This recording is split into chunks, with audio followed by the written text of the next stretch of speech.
नमस्कार, स्वागत है आप सभी का द बिहार टॉप में। मेरा नाम उदित आर्यन है।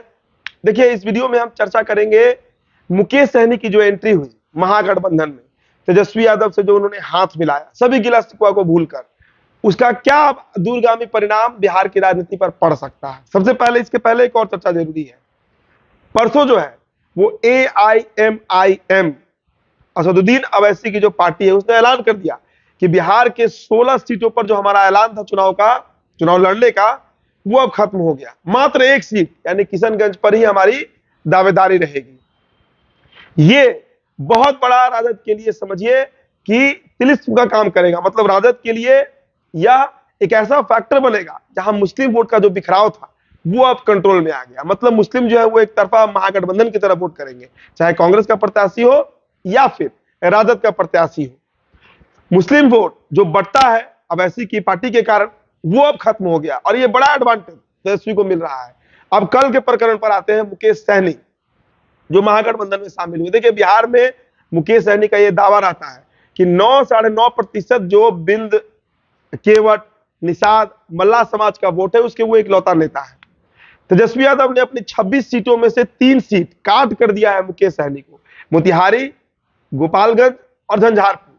तो अब इसका प्रकरण आप समझिए कि बिहार में जब बीजेपी की तरफ से मुकेश सहनी के साथ जो प्रकरण किया गया, उनके विधायक तोड़े गए, इसके बाद मल्लाहों में एक गुस्सा जरूर है बीजेपी को लेकर, एनडीए को लेकर।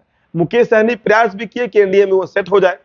जब टिकट वितरण माफ कीजिएगा, जब सीट बंटवारे की बात चल रही थी उस समय मुकेश सहनी दिल्ली भी गए हुए थे।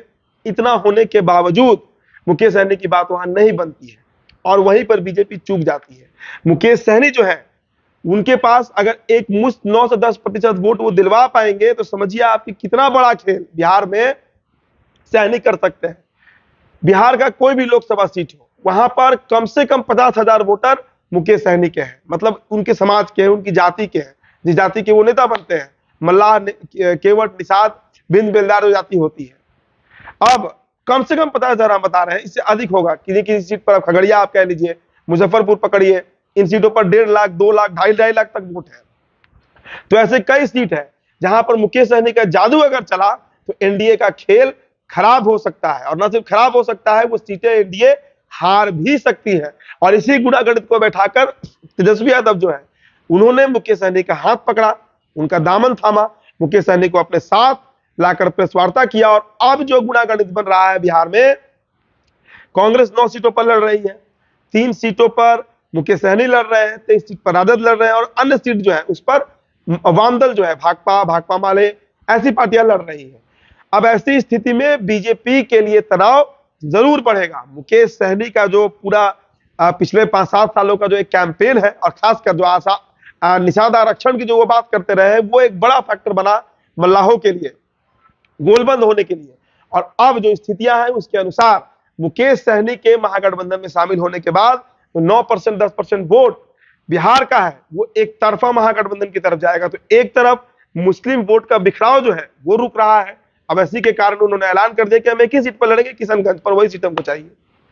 और मुकेश सहनी मल्लाहों को लेकर इधर एंट्री मारे हैं।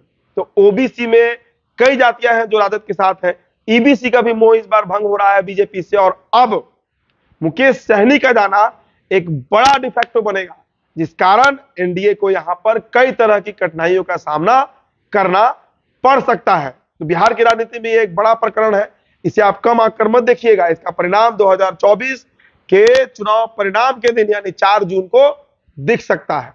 फिलहाल इस रिपोर्ट में इतना ही। बहुत बहुत शुक्रिया।